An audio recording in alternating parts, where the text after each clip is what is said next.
At Bootham Crescent, though, Darlington may have struggled against York in their last 5 encounters, but when Gary Gill, sporting the latest designer headgear, crosses to John Borthwick, it's obvious who's on course for promotion and who's at the wrong end of the table. That vital goal in the 14th minute. Now, Mark Prudder had to be in tip-top form in the Quakers' goal when Steve Tootill headed towards the far corner. More good work by Gill on the right in the second half set up Les McJanet, but the linesman says he ran the ball out of play before pulling it back to Andy Toman. Plenty of protests, and as our slow motion shows, it was touch and go. York tried to make the most of Ian Helliwell's height up front. They picked him out with this free kick, but Ian Blackston couldn't finish. Then, with just a minute to go, Nigel Pepper kept up his dismal record against Darlington by being sent off for a reckless challenge. That's his 3rd red card against the Quakers this season. He committed himself, but was late to say the least. His boss, John Bird, said it was a shocking decision, but surely he wasn't shocked by the fans who stayed behind to chant for his head after another disappointing display. So Darlington just 1 point off the top and cursing that midweek madness against Gillingham that only brought a point. Darlington's week ends on a high. A nice little result, worth staying on for. Have already made it to the top of the table. Duncan Wood has all the details, and he has all the goals. It wasn't their most positive display at Feetham's, but Gary Gill's volley in the 19th minute was in a class of its own. That single strike delighted the fans and was enough to send Wrexham home with absolutely nothing. For the day in the 4th division, the Hartlepool against Darlington local derby. For once, it had a promotion flavour. And if you were watching our Backpage Soccer special a little earlier, you'll have enjoyed a passionate North East football affair that had everything except goals. But that was only due to some excellent goalkeeping by the Quakers' Mark Prudder. Asked Paul Baker, the Hartlepool captain.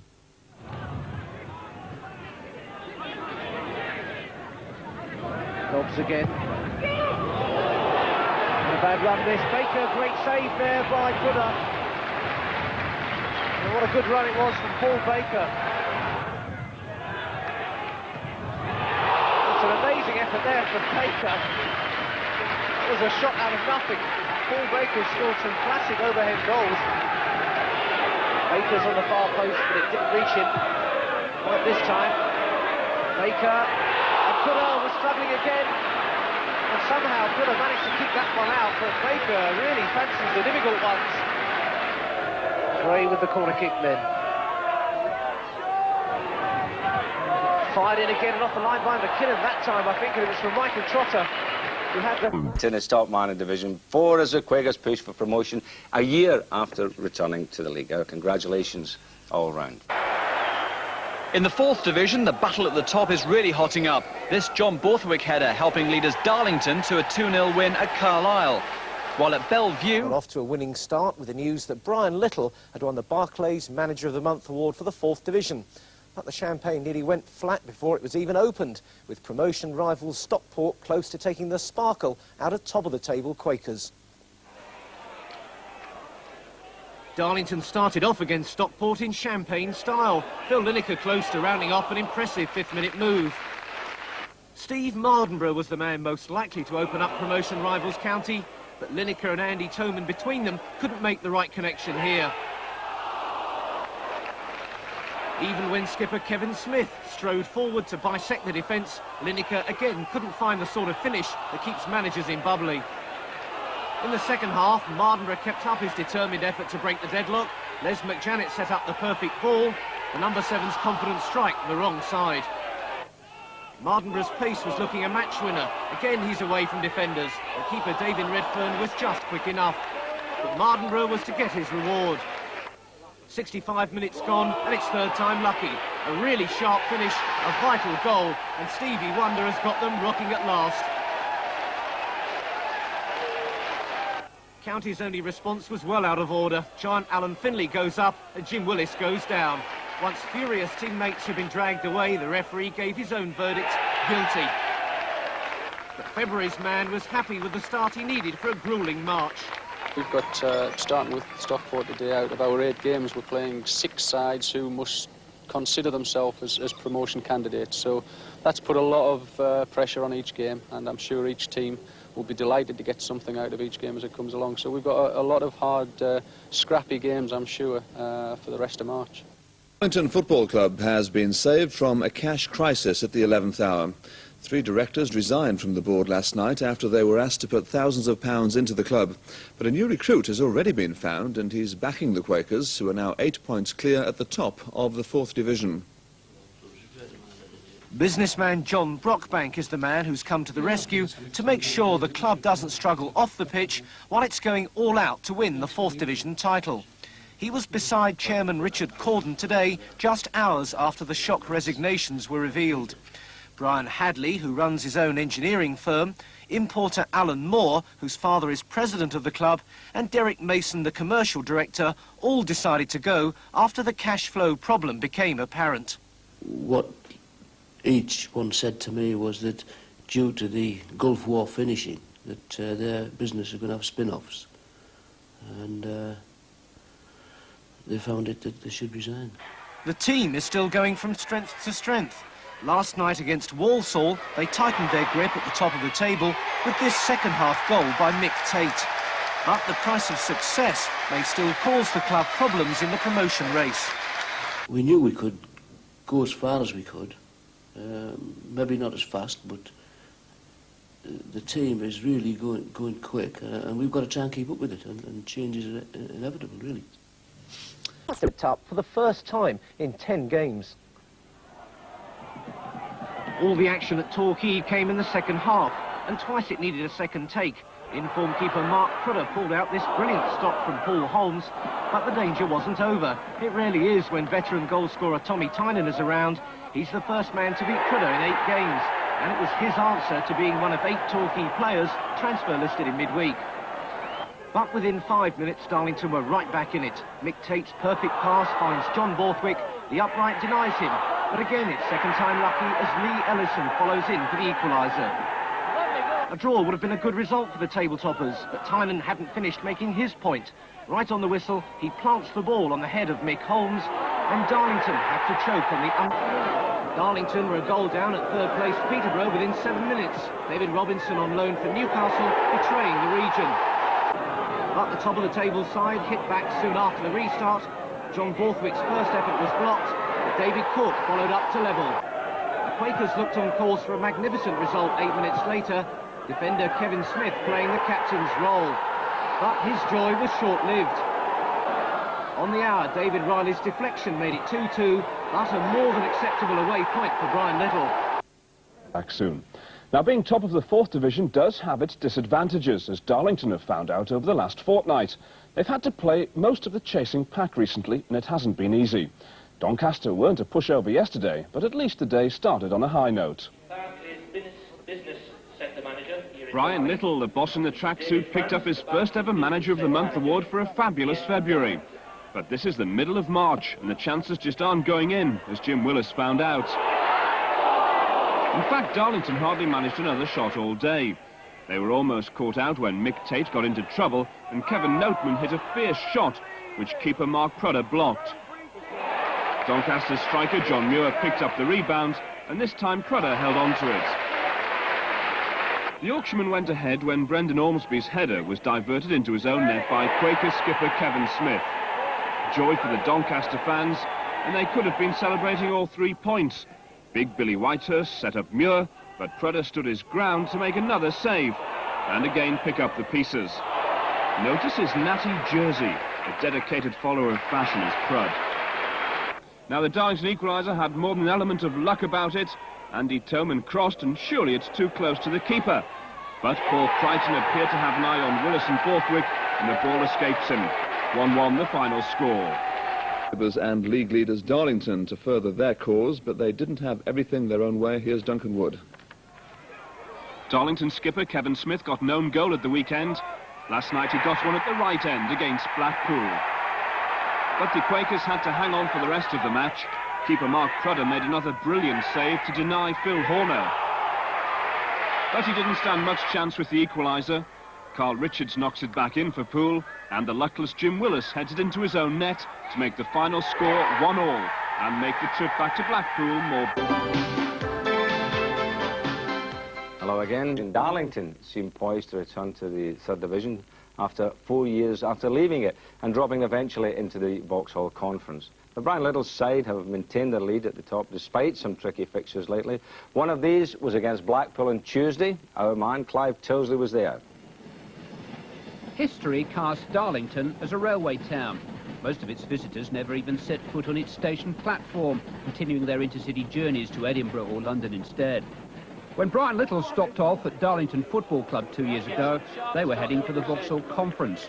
With the assistance of the still sprightly Frank Gray, Little was left with the job of getting them a ticket back to the 4th Division. It was a perilous journey.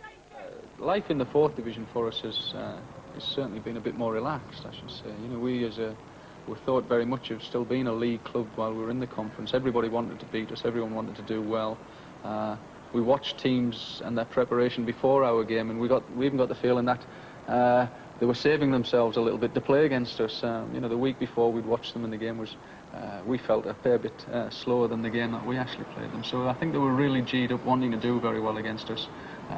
The boys here worked very hard, and as I say, thankfully it came off for us. But it was a very difficult and very tense, very pressurised year for the whole of the football club. It was pressure. It was pressure in the sense that if we'd have failed in the first season, the club might not have got back. So that was pressure. It was pressure from the players' point of view, that they had taken a big gamble coming to a non-league club. Every single one of them had played league football before. And if they hadn't got back into the league as quickly as possible, they may have struggled to find another league club. The decision to keep Darlington's players on full-time contracts in a part-time league was key. It was an expensive gamble by Chairman Richard Corden. £400,000 was staked on it. It was a big gamble, yes, because if it hadn't come off, we'd have been bankrupt. We'd been defunct. Darlington's midweek opponents Blackpool are pushing strongly for promotion too. They survived a strong penalty appeal when sweeper Mick Tate ventured forward. But the Darlington breakthrough wasn't long delayed.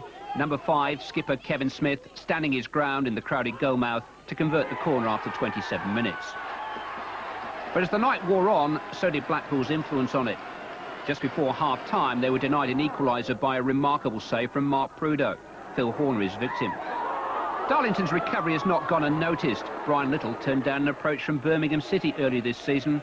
5 minutes after the restart, Blackpool's recovery was completed when Carl Richards' header was diverted in by defender Jim Willis.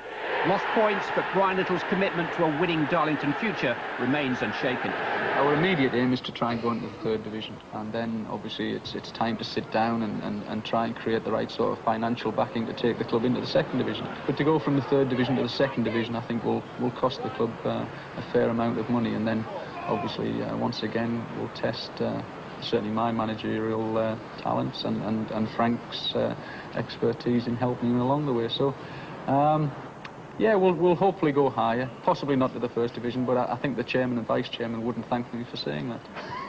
He was down to losing him one day. Oh yes, of course. I mean, he's done a fantastic job here, as his record proves. And if he did stay, I've got no. We'd definitely go straight through to the 2nd. He thinks that you think you can go even further. Well, I do. I don't want to say 1st Division, but I'm sure we could, if we could keep him. Remarkable job that Brian has done up there, Jim. The 6 points clear. I mean, they'll come up, no problem. They've done well, Darlington. I'm very pleased for the chairman, because I had a chat with him a couple of years ago when he was a little bit in the doldrums, and they have done well. Is it the Quakers? The Quakers are getting their oats these days. That's what it boils down to. OK. Well, the line-up... The table, but they were still looking for their first win in 5 games at Hereford. They almost picked up on a suicidal back pass after 20 minutes, but when Phil Lineker's prod into the middle is cleared, John Borthwick hits it wide. The straight-down-the-middle approach nearly paid off as well, as Gary Gill beats the offside trap and the keeper, but fails to hit the target. Then disaster 10 minutes after the interval. The Quakers fail to get it clear from the corner, and Mick Tate goes in with a strong challenge on Stuart Phillips. The referee has no hesitation and won't listen to any arguments. Mark Prudder's left to face the music alone, and he almost foils John Narbert. The spot kick just past his right hand. That's Narbert's 15th goal of the season. And coming up is Les McJanet's 4th to make sure that justice is done. It's Hereford that foul up at the back this time, and Tate's deft touch that tees it up for the fullback to score from his usual range. Another precious point on the way to the title. And 3 has stayed on course despite going 5 games without a win. Yesterday they needed a helping hand from Aldershot to get going. Mark Oakley conceded the penalty with almost half an hour gone. The ever-reliable Frank Gray scored his 5th goal of the season, number 4 from the spot. In fact, Frank was behind most things. After the interval, his first-time cross was met by John Borthwick, the header though just too high. The second goal featured Frank again. He found David Cork, and the striker's neat turn opened the door for Big Borthwick. Number 9 wolfed round Peter Hucker, and his left-foot shot was good enough. Smiles all round. When former Newcastle man Ian Stewart was replaced by Adrian Randall, it led to lowly Aldershot's one moment of glory. A quickly taken free kick was rolled to Randall, whose shot took a deflection past Mark Fuller. Mind you, the away fans didn't seem too impressed. Eventually the Feetham's jitters were soothed when Kevin Smith's cross struck John Flower, and the referee voted in favour of Darlington again. Peter Hucker was sweating. Frankie kept his cool. This time, the other corner. A grey day for Darlington, but 3 welcome points. 4th Division table toppers Darlington travel to Chesterfield for their bank holiday battle. Lee Francis stretches out a leg and concedes the own goal, but puts them 1-up after 10 minutes. Nobody seems to take the direct route to goal these days, so why should the Quakers? Transfer listed David Cork gets the deflection, but claims their second as 3 points look a formality. It wasn't to be, though. Just 5 minutes later, Kevin Smith chopped down David Caldwell. And Chesterfield, who've lost only once in their last 8 outings, get the penalty. Lee Turnbull sends Mark Prudder the wrong way. The equaliser came 10 minutes after the interval. The wind played its part in upsetting the Darlington defence, and Turnbull scrambled it across the line to make the final score 2-2. Welcome again to the back page. Now we're always told that it's never over until the fat lady or Mosscrop sings. Well, Darlington aren't counting their chickens yet, but if I was a betting man, I'd have at least 50 pence on them starting next season in Division 3. They kept a step ahead of the chasing pack with another derby win over Scarborough, but they were made to work hard for all 3 points. It was never going to be easy for the Quakers against a Scarborough side who'd already seen off title contenders Peterborough earlier in the week. Andy Toman did his best to open the scoring from long range. Then a neat back flick from David Cork set up another great strike, but it found the wrong side of the post as well. Now this applause hardly had time to die out before keeper Ian Ironside pumped the goal kick straight through the middle to Tommy Mooney. He almost got to the byline before pulling it back for Darren Foreman, and he flashes it just past the uprights. But it wasn't long before he made amends and sounded the alarm bells on the Darlington bench. He runs clear through the defence and hits it first time past a startled Mark Prudder. The Seasiders 1-up after 34 minutes. It was all change after the break, though, with Brian Little's side camped in the Borough half. Skipper Kevin Smith hooks it into the middle, and Cork just heads over. It was Smith again whose header set up Toman for the equaliser. No way the keeper could see, never mind save this one. They sensed the tide was turning, and they knew it was just reward for their non-stop attacking. Now guess who set up the winner? Yes, another captain's innings by Kevin Smith, this time on the far post, knocking it back for John Borthwick to get his 14th goal of the season. It even led to a pitch invasion by the boss at the end, who was delighted that his get-tough policy had paid off. It's not very often over the last 2 years we've had to sort of give people a little bit of a rollicking at half-time, and that happened today. The result of the second half, the performance was well worth the half-time pep talk. Very pleased with quite a few of the lads. I think they all responded to what we said at half-time. You know, we weren't the sort of power that we have been for the last 18 months, and thankfully we put it together for 45 minutes. And I think if we can play like that for 6 games, we'll take some catching. If Cardiff City had playoff ambitions, it was hard to tell against a Darlington side who can't fall off at the moment. The Welshmen rarely look like troubling the Quakers. This less than vicious volley from Ken Demange was as decent as any effort they managed. But with 19 minutes left, Cardiff succeeded in finding the net. Their own. Neil Matthews' measured back pass presents Darlington with all 3 points. Champion stuff for Brian Little and co. Darlington seemed determined to make their championship drive go the long way round. They had the chances to bury Maidstone. John Borthwick squanders the first of many. Keeper Mark Prudder wanted to get on with it. When this missile dropped out of orbit, David Cork's rangefinder also looked faulty. Maidstone managed the odd reminder about looking at gift horses. Kevin Smith with this giveaway. Mark Ball takes the ball around Mark Prudder, but only finds the side netting. Still, Darlington didn't take the hint. A deft touch coming up by Cork sets up Andy Toman, and now it's his turn to pass up the chance. Just before half-time, the inevitable. Paul Haylock's crossfield ball finds Tony Sorrell. He waltzes round Les Janet and fires in a punchy little goal. That's the way to do it. Instant response, though, by the 4th Division leaders after the Oranges. Gary Gill pipped on the line by Paul Rumble. But just 3 minutes into the second half, a flick of Gill's headband puts in Toman, and this time we get a champion-style finish. But the Quakers were determined not to score the winner. It summed it all up when Smith robbed Borthwick. We created a lot of chances, and it was one of those games where we felt we might not even get a point, and we have again. And that's now 43 games and only 60 feet, so, you know, we're doing okay. But obviously we're just a little bit frustrated that we haven't won today, because we've created as many chances today as we have in most games this season.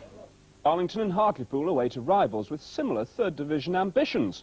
It turned into a fair afternoon's work for the region, or in the Quakers' case, a fair 17 minutes.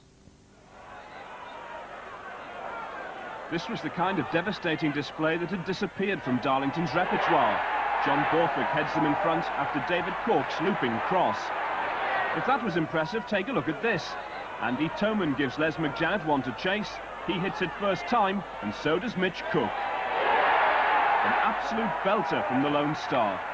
Apologies to Michael Trotter, though. His cracker and Darlington's third has been lost on the A1. No way the Quakers were missing out on 3 points, though, however hard Northampton tried. This week's prize for football's biggest party poopers must go to Scunthorpe United. They completely wrecked Darlington's plans to turn Glanford Park into a promotion beano. But with Scunthorpe also in the promotion running, many Quakers fans might have just been presuming a little too much. The smile on Mark Prudder's face says it all. 2 years ago, Darlington dropped out of league football at this ground. Now they're back as top dogs. A win would clinch promotion and the title, so there was no way the Quakers mascot was passing up his chance to be part of the celebrations. A broken ankle's a minor problem when his heroes are 90 minutes away from glory. But Scunthorpe still had the playoffs in their sights, and they threw a spanner in the works when Andy Flounders put them ahead. The deflection took it past Prudder. Now that sadly prompted the first of 3 mindless pitch invasions and scenes like this. Police reinforcements had to be called in, and it was hardly the kind of start that manager Brian Little had hoped for. But his side responded with their own invasion of the United box. John Borthwick's header palmed away by Paul Musselwhite. They tried to blast their way through a wall of claret and blue, but without success. The turning point, though, came just before half-time. David Cork goes down on the edge of the box, and it looks like they could have a penalty. But as our other camera clearly shows, he was challenged outside the box. Still, the free kick was going to cause all sorts of problems. Andy Toman thinks he's curled it to perfection, but watch the follow-up. A cracker from Frankie Gray, but the linesman says someone was offside, and that started the second pitch invasion, which led to the cavalry being called in. Peace was restored after half-time, and Darlington got on with the job in hand. A great run from skipper Kevin Smith, and Cork is inside the area this time when he's tripped from behind. At last, there's light at the end of the tunnel. The coach makes no mistake from the spot, and that one definitely counted. But it wasn't enough, unfortunately. When the corner's headed back into the middle, Tony Dawes hooks it into the top corner, with Prudder stranded. Scunthorpe joined the playoff pack, and that's worth getting excited about. The result means another agonising week for the boss and his players. we're disappointed, but we're still in the position whereby we know if we win that last game, we can be champions. And while we'll be down for a couple of days, I'm sure we can lift ourselves and be ready for next week's game.